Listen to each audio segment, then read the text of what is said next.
Había un 80% de africanos y un 20% de españoles. Y cuando los traían acá, venían en barcos y todos muy apretados, morían ahogados, más de 10 por viaje, que estaba mal. Porque lo sacan de su país, de su pueblo, porque para morir en un barco o ser esclavos de alguien.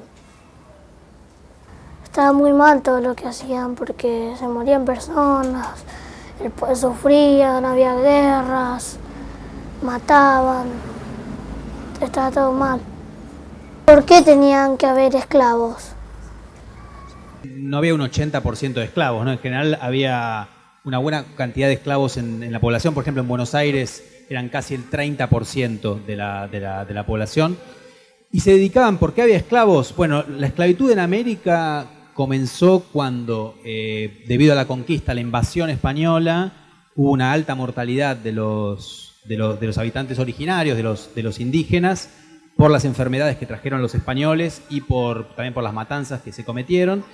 Y también algunos indígenas que resistieron la conquista y que entonces a los cuales no lograban hacer trabajar. Entonces, en algunos lugares donde la población original desapareció significativamente, los españoles y también los portugueses en lo que ahora es Brasil y otros colonizadores en el Caribe, por ejemplo, los ingleses, los holandeses, los franceses, empezaron a llevar africanos que capturaban en las costas justamente de ese continente y los traían a América, donde en general los hacían trabajar en distintos tipos de actividades productivas, ¿sí? En algunos lugares como en Brasil o como en el Caribe, en general se dedicaban a la producción de azúcar o de algodón o de café, ¿sí? En el caso del Río de la Plata, por ejemplo, en las estancias del litoral y de Buenos Aires, muchos trabajadores eran esclavos.